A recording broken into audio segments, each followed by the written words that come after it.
we know that a few hours earlier in the day, Donald Trump, the president of the United States, is going on a social media platform and telling people, signaling, wink, nod, now is a really good time to like go and buy, buy low, because something may happen that could make the prices run in the other direction.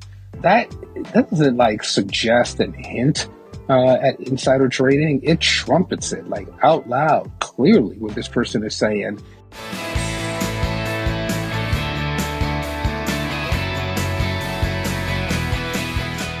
We are back. He's a distinguished senior fellow at the Center for American Progress. He served in a number of key positions during the Obama administration, including as ambassador to South Africa. He also is executive director of the Democratic National Committee. It's Patrick Gaspard. Welcome to the podcast. First time. Tim, thank you so very much for having me on. I love your show. Oh, thanks, man. I appreciate that. Been wanting to do it. We have a lot of news to get to, a lot of business, and I want to hash out a little bit of the Democratic Party kind of not infighting, but strategizing, maybe, to use the old Will Ferrell line.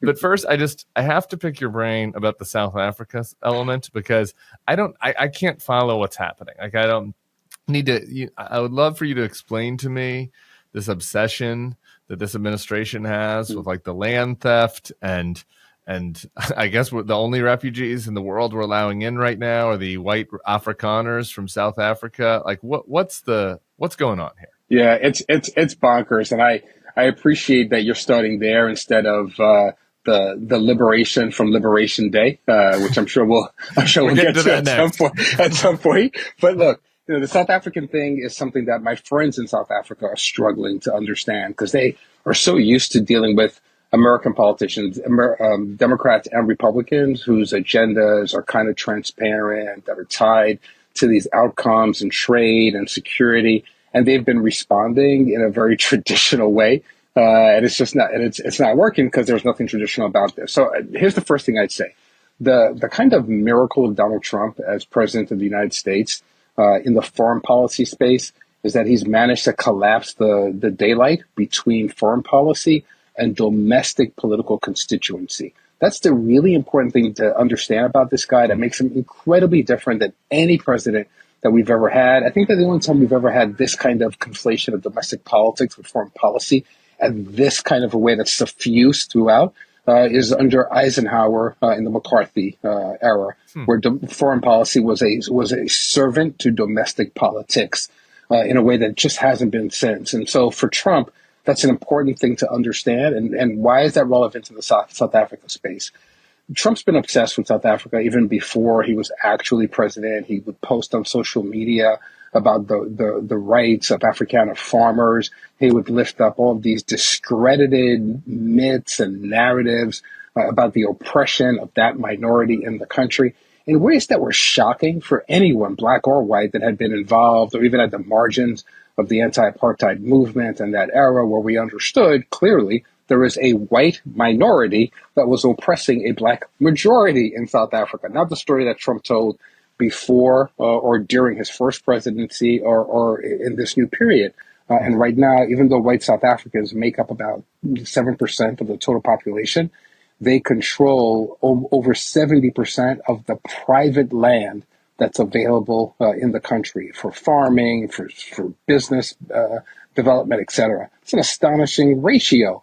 The government has been trying to solve for that challenge when you have a population overwhelmingly black, poor, that has experienced a political revolution and transformation in the country, but not an economic transformation. So to get blacks more into the center of the economy, they're trying to solve for that disparity and that land challenge. They did so by moving a piece of legislation, not without controversy in South Africa, around the reappropriation of land that is not being used. So I want to be clear, this is not land that white farmers are sitting on top of, but land that's not being used, and the appropriation of that land would have to go through all kinds of bureaucratic procedures in order for the government to be able to secure it for new purposes. Donald Trump and Elon Musk, who of course is a South African expat, Peter Thiel, another South African expat that's in that circle, obsessed David over Sachs, these. David Sachs, another one. There are a number of them who kind of lift up this false story about the oppression of white people in South Africa, because I believe for Trump, It actually speaks to a domestic fringe political audience that has its own obsessions around a grievance politics that's tied to supremacy movements and replacement theory. So all this stuff is in service of that politics. He seizes on this new legislation that's passed in South Africa and says, as a result of this, we're going to blow up the trade relationship, the security relationship between the two countries.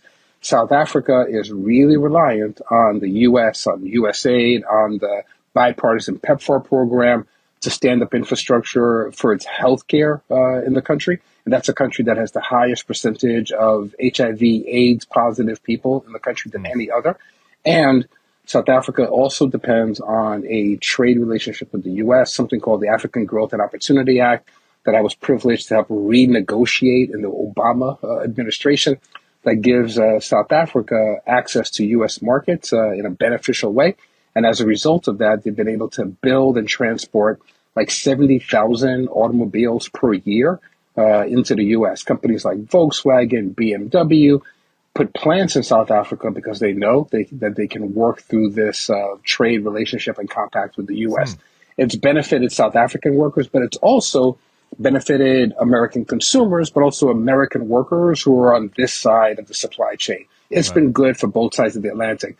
So it is bizarre that both on the healthcare front and on the trade front, the relationship is basically fractured over this myth-making on the oppression of white South African farmers who now have been granted this special dispensation and asylum that none of them are using because they don't have the problem that Donald Trump is describing.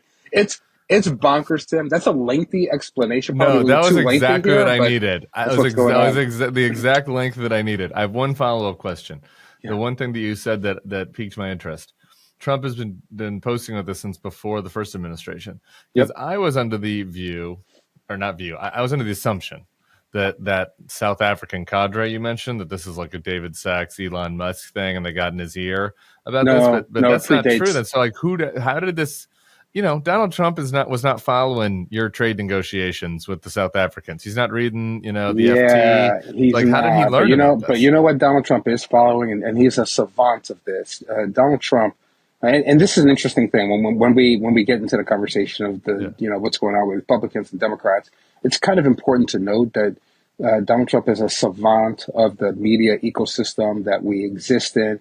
He understood that in this era, there's a way that you can take the subtext and make it the text. Yeah. And so on right wing's fringe social media in what we used to call the dark web, which is now just the web, there was loads of foment around this issue and what was happening with Afrikaners in South Africa, what had happened to white farmers in Zimbabwe, and all this stuff about how the changing population in the U.S. needed to be concerned about this, and that farmers in Ohio and Iowa, et cetera, would start to see this kind of thing if we allowed for all the migrants to come into America, to take the farm jobs, et cetera, and that they were going to replace white Americans in the heartland. This was like flourishing in the web, and Donald Trump. This is like the white genocide Twitter account tweeting it at him. 100%. Yeah, got it. Boom. Okay. And so in that run-up to 2016 election, this guy was really clever at pulling together all the strands of like really dark conspiracy theories on the extreme right, platforming them, centering them, and figuring out how to kind of do a wink and a nod to it all throughout that campaign. So that's a fever that he picked up then that persists to this day. But you ask about Elon Musk. There's an important element here for those of us who care about corruption, and a thing that we don't talk about here in the U.S., but that we talk about a lot in South Africa, the notion of state capture. Please understand that right as Donald Trump becomes president again, Elon Musk goes back to South Africa. He has a meeting with the president of South Africa, Cyril Ramaphosa, and he tries to push on South Africa a deal around Starlink. So here you have a person who's influencing Donald Trump's direction of travel and his foreign policy, of course, blowing up the government as we know it and blowing up our soft power footprint in U.S. aid, and basically punishing South Africa with the drawback that we have from PEPFAR, et cetera, at the same time that the same person who happens to be the richest person in the world is trying to convince the South African government that they should enter into a financial arrangement with him and his private enterprise, Starlink. All of this stuff gets braided together in ways that we need to do a better job of interrogating and challenging. The way yesterday we saw Congressman Steve Horsford, who comes out of Nevada and the ranking member on the subcommittee, just kind of grilling the U.S. trade rep in real time about whether or not market manipulation was taking place. And it's a really important moment and one that we should not lose sight of. Yeah, let's get to the tariffs right next. I just to distill that down, though, I'm glad we got into that because the South African story is this kind of microcosm of the pernicious elements of Trumpism. You know, you have this kind of like racism and working through the alt-right, media ecosystem and having figures from the alt-right media ecosystem now being at the top of our government. And you have layered on top of that, like the corruption element, and the oligarchy element. Like it's all wrapped up in the same story. Anyway, similarly to the tariffs, as you mentioned. So when we were taping yesterday, Trump had not yet folded on the tariffs. And a big thing that I was talking about with Catherine Appel yesterday was, just how bad the signs were in the bond markets and how, the U.S. economy is like looking like a third world economy with stocks, going down but yet interest rates still going up. And essentially, if you just listen to Trump himself, he basically says they got spooked. Like the bond markets got spooked, and they got the yips. I think he called. Yeah, they got the yips. They got the yips. The bond market got the yips, and so Trump got the yips. And so as a result, he pulled back most of the tariffs, not on China. Most is actually, I think, a misnomer. Let me correct myself. They pulled back to now there's a 10% across the board tariff, which if you would have just started the administration with that, people would have been like, this is insane. So like just as a baseline, that's a very significant tax increase. And then on top of that, we have 124% tariff now on China as he enters us into a direct trade war with China. But some of the other random tariffs, the Fiji tariff on Fiji and Italy, right? Like all these other countries, they pulled back some of those. And so the markets reacted positively. You have been pointing out, and others, like there were a lot of signs that process was corrupt in itself, in addition to being chaotic and erratic. So what's your kind of top line takeaway from what we saw yesterday? Yeah, I thought that your interview yesterday with Catherine was great and spot on and touched on all the things. And it is important for us to kind of reiterate now that we didn't kind of go back to the normal. And even though the markets rallied for a couple of hours yesterday, the drops are still historic and precipitous. And economists on the left and right in the center are waking up right now to the reality that's going to take some time to recover. And we're back down today. We should just mention, we're taping this. Who knows what could happen by the afternoon? Trump could try to manipulate the markets again. But as we're taping right now, the Nasdaq's down 4% again. So and that's 10% thing is a misnomer because we still have 25% tariffs on Canada and Mexico on auto and huge tariffs on generic pharmaceuticals from India. That's going to be hugely problematic for everybody in this country, particularly our seniors are going to be hit in a really pernicious way as a result of this. So all that said, on the economic front, really important, Tim. But let's talk about that conversation that Steve Horsford had yesterday with the trade rep, as the trade rep is clearly finding out in real time that his boss has pulled the rug out from under him as he's like defending the indefensible. And Steve Horsford and many others say, well, what exactly is going on here? Because we know that a few hours earlier in the day, Donald Trump, the president of the United States, is going on a social media platform and telling people, signaling, wink, nod, now is a really good time to like go and buy, buy low because something may happen that could make the prices run in the other direction. That doesn't like suggest and hint at insider trading. It trumpets it like out loud, clearly what this person is saying. There's a psychology to markets, and all this pricing is kind of like an emotional construct, and that emotion is going up and down. And I'm capable of doing some things, as you well know, that can drive it in one direction or another. And given that the president has a circle of internal advisors in the White House and external advisors who are overwhelmingly like billionaires who are involved in trading, who benefit directly from market fluctuations, everything that we know about this president, everything we know about a president who brings his like daughter on to be a special advisor in the first term, and then she gets like this preferential deal in China for her handbags during that first term, and all the other things that we can name as like obvious points of corruption. It is next to near impossible to imagine that somebody who's turning the faucet on and off about the market isn't benefiting in some way directly from that manipulation and isn't indicating to his cohort, this is what I'm going to do 30 minutes from now or an hour from now, and therefore you ought to make a set of trades based on this. It is impossible to believe that of this president and those who are around him.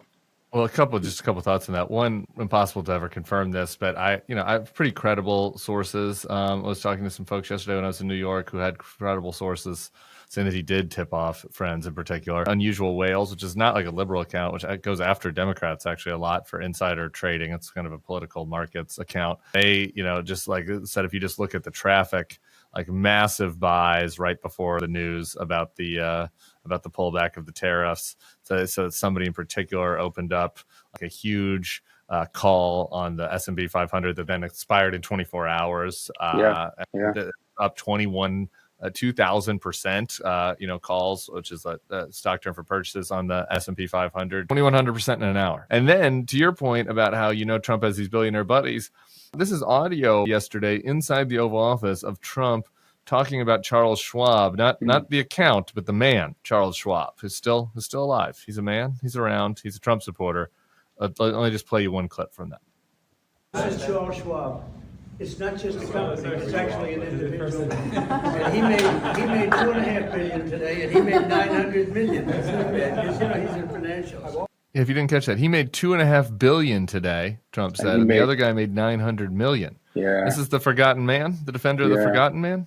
Yeah, I did catch that. I'm so happy that you kind of unpacked that so clearly for the audience. You said, Tim, that it may be impossible to prove this. I don't think it's impossible to prove it at all. Like there's individual people. Yeah. No. But here's the thing. This is the same administration that recklessly used a signal chat on a national security matter, like to declare war, and then invited a reporter on it. You can trust that these folk have paper trails. They've got digital footprints that are a mile long on everything that they're doing, because in addition to being corrupt, they're also incompetent. And so this stuff will come out. And at some point after 2026, I am confident that Democrats are going to have the gavel back in their hands in Congress. And that's going to compel a number of investigations around all of this stuff. Truth crushed to the earth will rise again on Wi-Fi. So we're gonna find out some things. And the question is, how do we litigate it? How do we narrate it in a way that folks can be repulsed by it and act accordingly? So it is a very, very real thing. And these are, we're living in a moment of state capture, which I just didn't think that I'd ever be saying about the United States of America. We're going to get to the Democrats in a little bit. I'm just curious from your perspective, though, from all the things we've seen from the Trump administration here in the first almost 3 months now. Like, is there something that jumps out to you as the thing that's been the most alarming, like the most concerning, something that you think that people should be paying the closest attention to? Tim, so I'd say this. The thing that is the most alarming to me is the thing that's also the most encouraging. Strange thing to say. But the level of state capture, how oligarchy is working in this moment, the fact that we have an unelected individual who also happens to be the wealthiest person on earth, who also happens to have built his wealth along the spine of government investments from the Pentagon, from the Department of Energy, et cetera. That person is now determining budgetary outcomes for the very same departments that contract with him. It's astonishing. And that individual gets to pick winners or losers in the EV sector that, again, he personally benefits from. The fact that this is happening in broad daylight, and the fact that this individual, Elon Musk, is allowed to just kind of hold forth in cabinet meetings and in the Oval Office in a way that, again, is not pushed into, is not interrogated from mainstream Republican leadership, is, I think, the most astonishing and the most shocking thing to me. The very first time that Donald Trump calls Zelensky in the Ukraine after he's elected, Elon Musk is in that conversation. He's part of that meeting. Elon Musk, who provides Starlink resources to the Ukrainian military, is making governing calls about this stuff. So the extent of state capture and the kind of naked transparency of it, and the fact that it is not being interrogated, questioned in any way whatsoever from institutional Republicans, for me, is the most frightening, shocking thing that I worry has now become a new normal that doesn't get rolled back easily at all, irrespective of who's in office. But why I say that's the most encouraging thing, through our C4, the Center for American Progress, we've just done tons of polling and lots of research on this.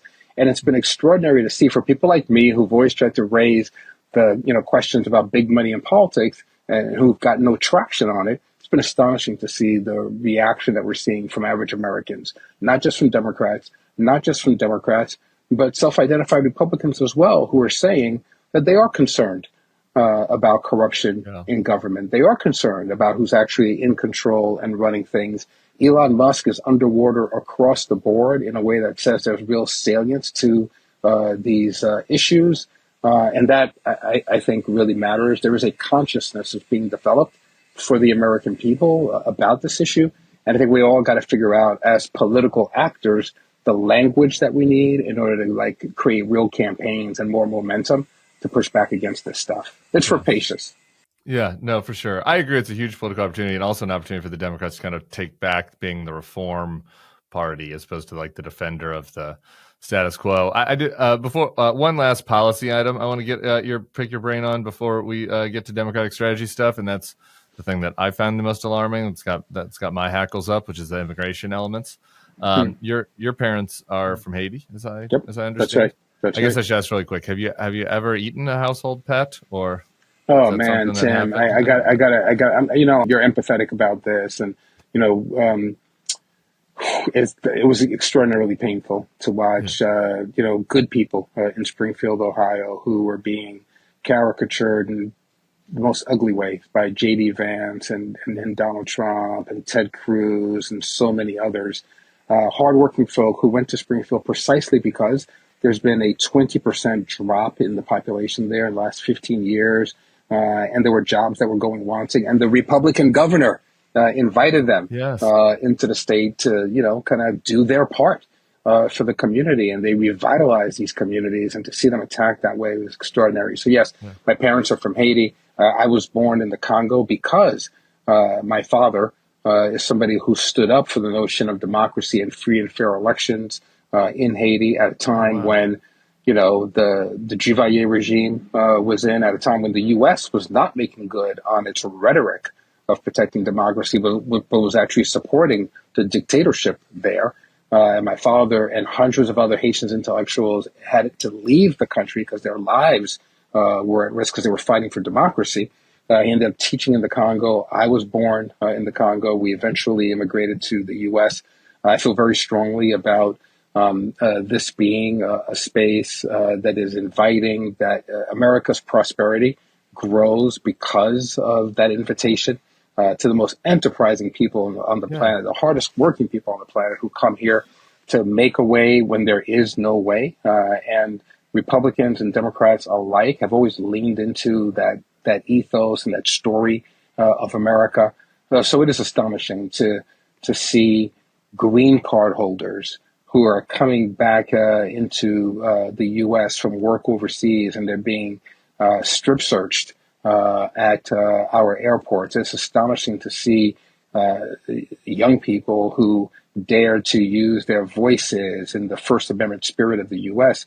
being stopped in the streets and taken into custody and deported as a consequence, even though they've broken no law in the nation. So these are shocking things to see. And even when Joe Rogan is coming out and saying, wait a second, there's something cruel and unusual and perverse about taking someone who is no gang member and hasn't violated the law and is here under legal protections and the asylum system, and you're shipping them off to El Salvador. Even Joe Rogan is saying something is wrong with these folks. So, that is deeply troubling.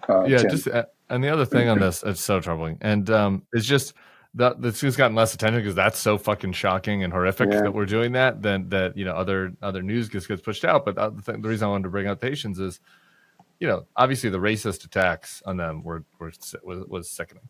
But now it's instituted an actual policy, like the protected status.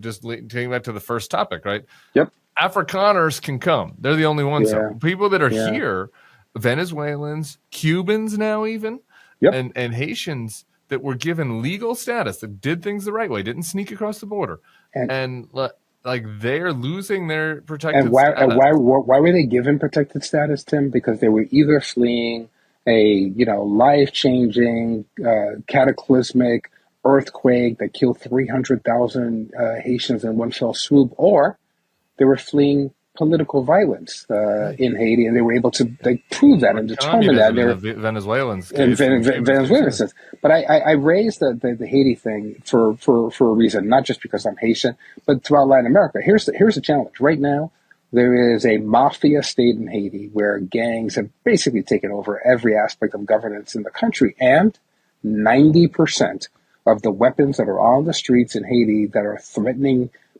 citizens come from the United States, right? So here we are, like taking protective status from a group of people who are vulnerable precisely because of the gun industry in America, and the way we kind of look the other way in our parts as a river of death flows from the U.S., from Florida in particular, straight into Haiti, into the hands of gang members. But we absolve ourselves of that. And instead, we send people who are here under legal protection back into a conflict zone that we have helped to create and exacerbate the conditions for. It's just what's real.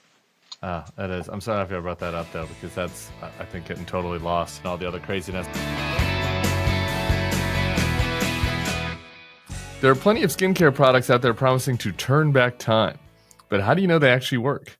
With OneSkin, there's no guesswork. Their products are backed by lab and clinical data and powered by their proprietary OS1 peptide.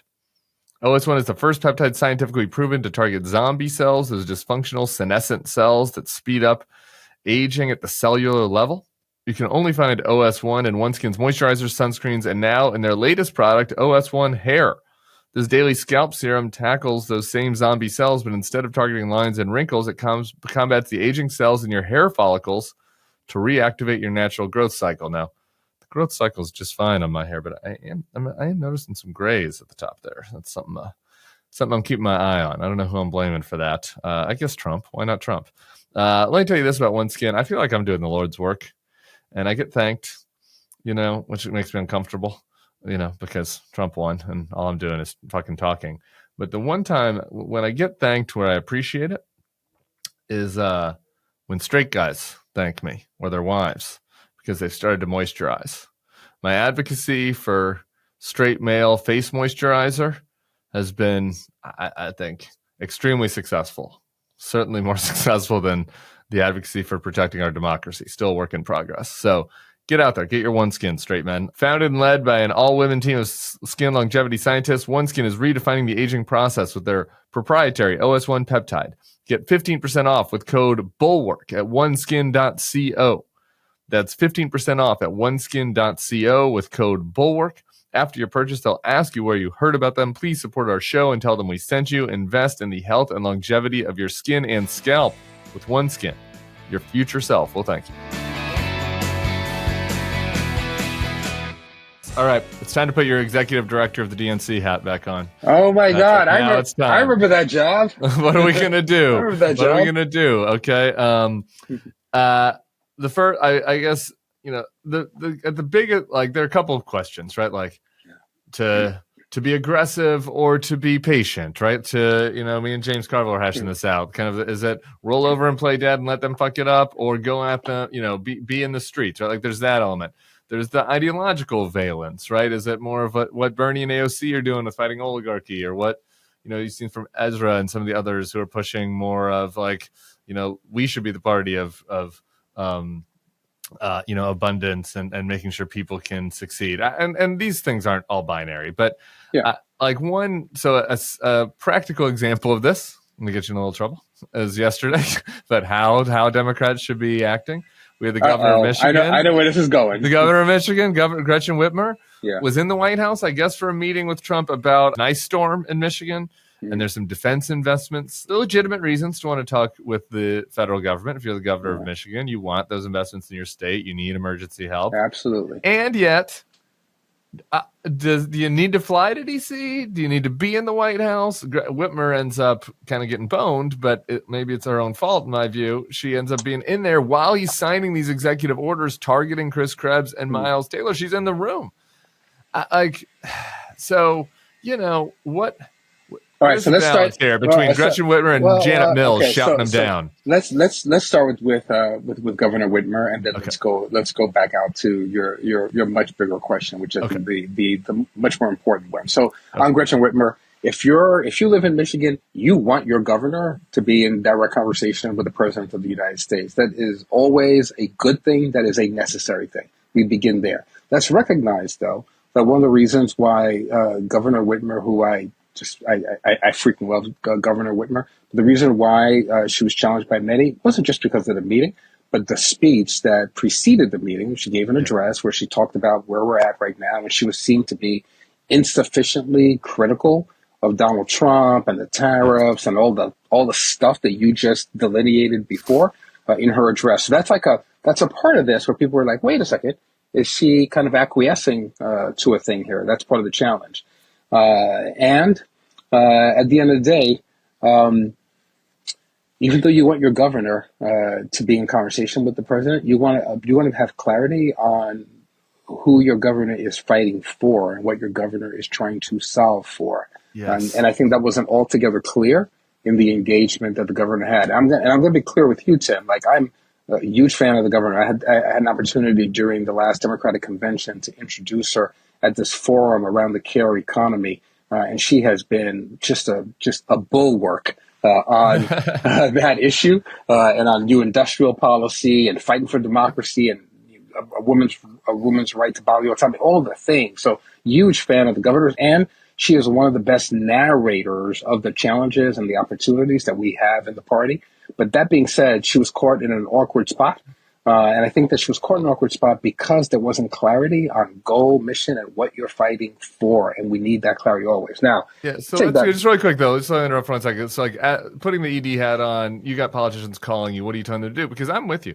There are plenty of other people. I'll name, look, everybody listening to this podcast knows I love Jared Polis.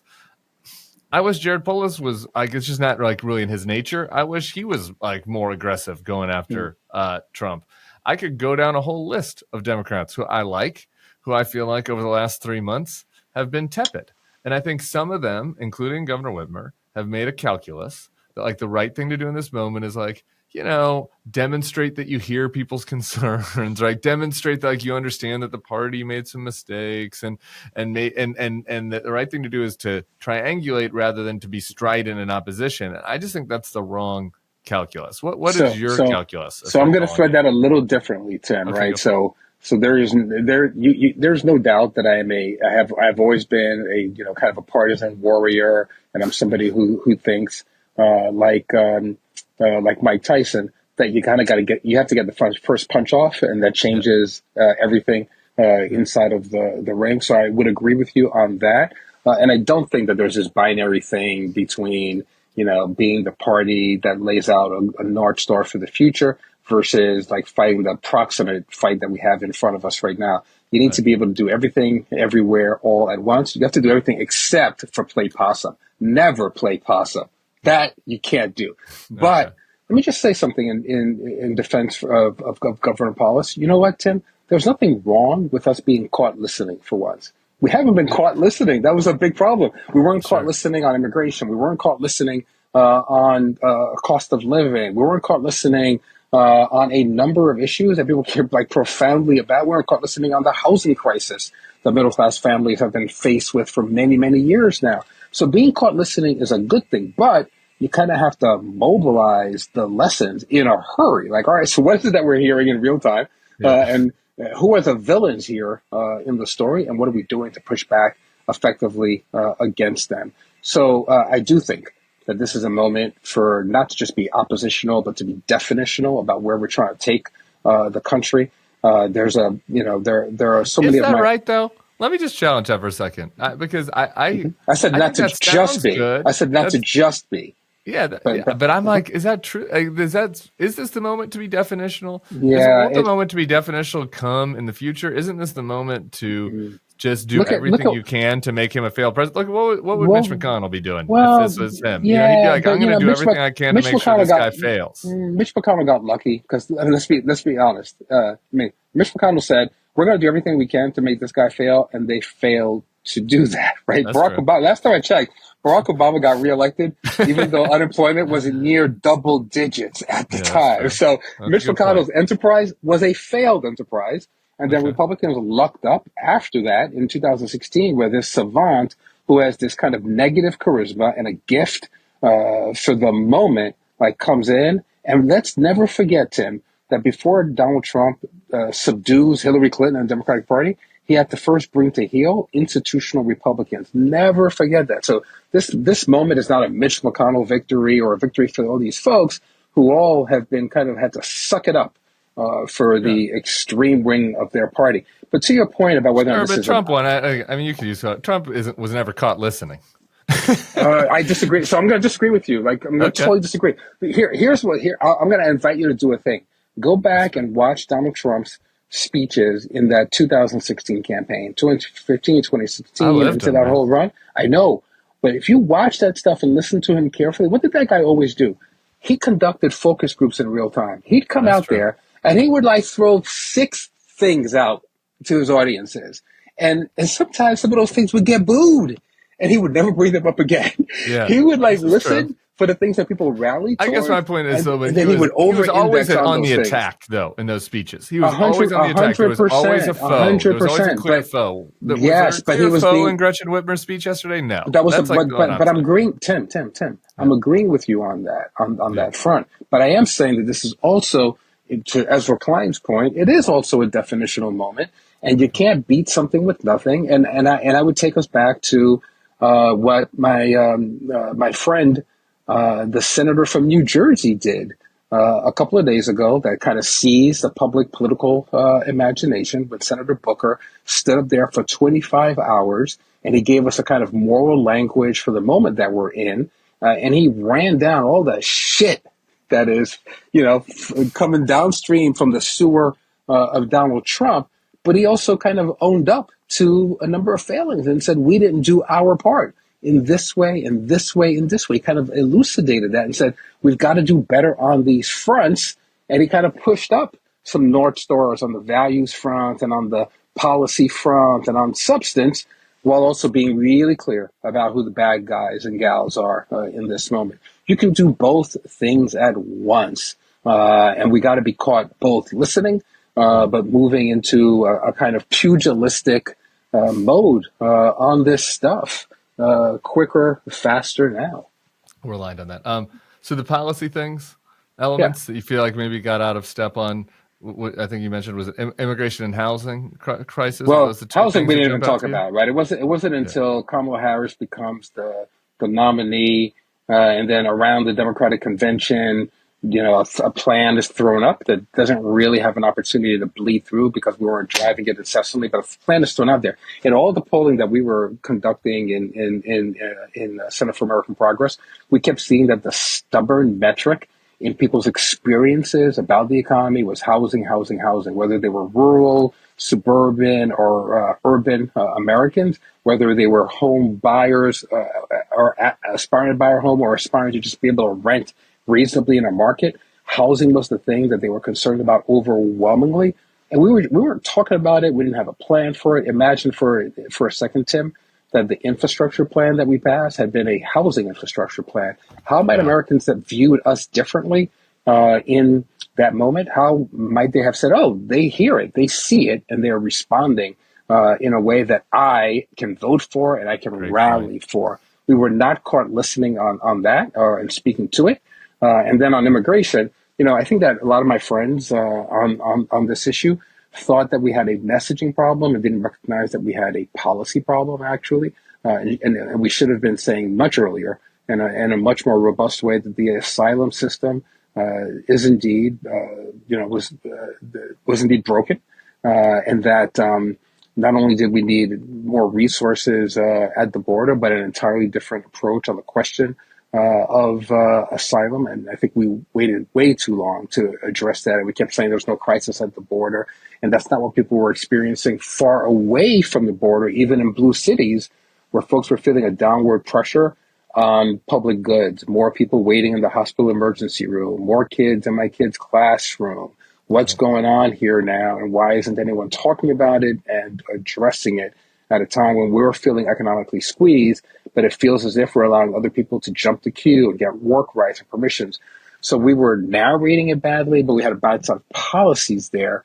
And there's got to be a way for the broad center-left tent to take up a really different approach on immigration that, yes, speaks to our values and speaks to our history of what it means to be able to grow a prosperity in our country and improve our economic outcomes as a consequence of the growth and renewal we get from immigration, but speaks to the real consequences of having a broken, fractured asylum system.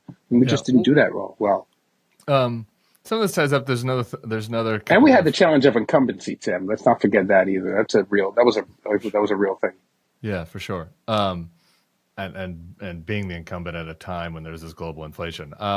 There's one of the other items in the discourse out there on social media and like what the Democrats should do is there's some consternation with quote unquote the groups. You've been part of the groups. These are like the Democrats have these like public these special interest groups. That and almost all of them, maybe not every single one, almost all of them are well intentioned. Whether it be on climate or whether it be on pro immigrant rights groups, LGBTQ plus, like all down the line. There, all these interest groups, and some have said in the campaign world have said maybe the politicians in the campaigns listen to them a little too much and let them get pulled away from where maybe the middle of the country is on some of these issues towards the extremes. Particularly obviously the one people mention a lot is trans issues, but and really they kind of related to immigrants, because the Kamala Harris interview with the groups that kept coming up was the surgeries for transgender immigrants. So I could tie both of those two groups together. So what do you think? Two about for the price of one. Yeah. So, what do you think about that discourse? Here's what I think about that discourse. Here's what I think. And Tim, you understand, of course, that I've been not only part of the groups, but I was once the president of the Open Society Foundation, so I helped to fund the groups, right, strategically. But here's the thing. I'm also somebody who's worked in politics. I've worked on local city council elections. I've worked on gubernatorial elections, congressional elections. I've worked on presidential elections. And guess what I learned about politicians, Tim? They don't listen to the groups. You know what they listen to? Listen to polling. Overwhelmingly, politicians listen to polling. I don't know a single politician who's ever taken a significant issue into their boat that hasn't been overpolled and overfocused group. Yeah, politicians fill out those forms. So I've been on this. We had the groups on the right too. Back when I was looking for Jeb, you guys send a thing that's like, oh, do you have, especially in a primary, like in order to get our endorsement, you have to. But Tim, primary audiences are polled as well. And if a group is asking you to fill out a form that you think puts you at cross purposes with your primary audience that you've polled, you're not going to fill out the thing. You just won't. You just don't do it. But if you're reading polling that says, you know what, there's a constituency for this, and that constituency is animated around this in ways that could be to my benefit or to my detriment as a political actor, then I may check the box in this thing. So let's not make a distinction between the blob of the groups and the instinct that politicians have around survival, around their own success, that's heavily, overwhelmingly driven by polling and the information they get from their consultants on these things. That's the first thing that I will say to you. We also have these moments where the Overton window gets blown open in a particular way, as it did on criminal justice reform, for instance, in America following George Floyd. And politicians and other civil society actors and the media itself then make a set of decisions about what they are going to invest in, cover, lift up based on that Overton window. Then Overton window can blow shut in a hurry on you. And in American history, there's always the backlash to the backlash.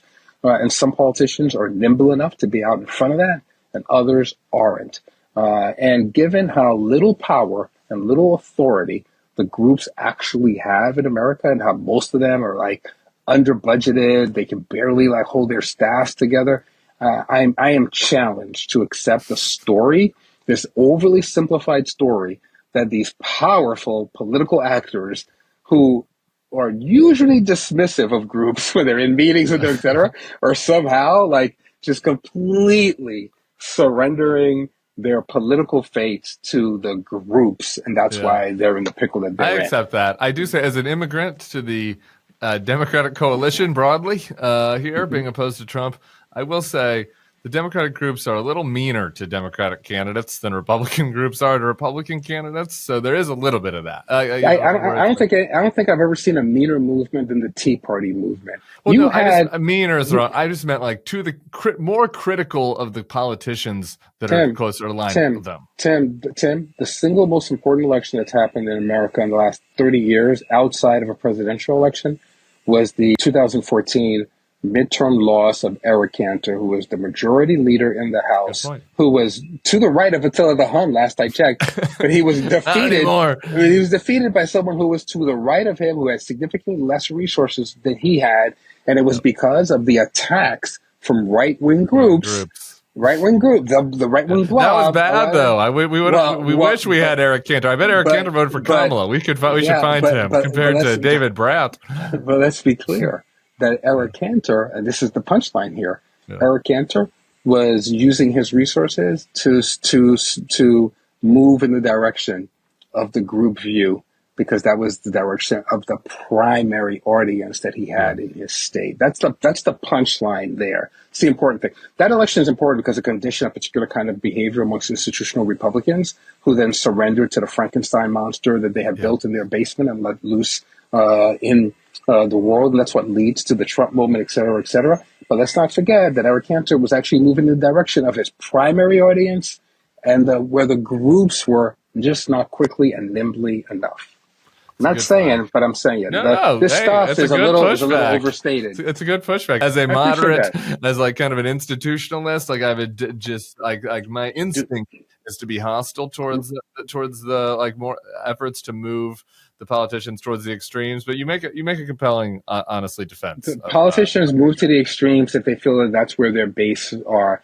But the groups are important in creating accountability and a sense of civil society in our country that we can't lose sight of, even though you are right to have a critique about how strategic they are and whether or not there are some extremes there. Your critique I take as right, but I'm a Thomas Paine guy, so I'm always going to believe in the need and the necessity of civil society organism that can build accountability and that can, in a way, help to localize our national politics. Delete Me makes it easy, quick, and safe to remove your personal data online at a time when surveillance and data breaches are common enough to make everyone vulnerable. Data brokers make a profit off your data because your data is a commodity. Anyone on the web can buy your private details. That can lead to identity theft, phishing attempts, and harassment. But now you can protect your privacy with Delete Me.